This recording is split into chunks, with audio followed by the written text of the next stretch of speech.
My name is Valerie Greenway. I'm from Chapelwood in Llanedin. I'm the secretary of the Tenants and Residents Association of Chapelwood. Invited to take part in an event at the National Assembly.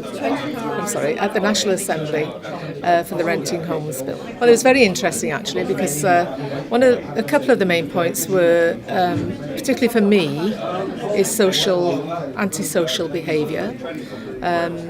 Because living on an estate and knowing some of the more rougher estates in Llanedin, I know there's an awful lot of antisocial behaviour around. I want to see the tenants, particularly with private landlords, I want to see them better protected.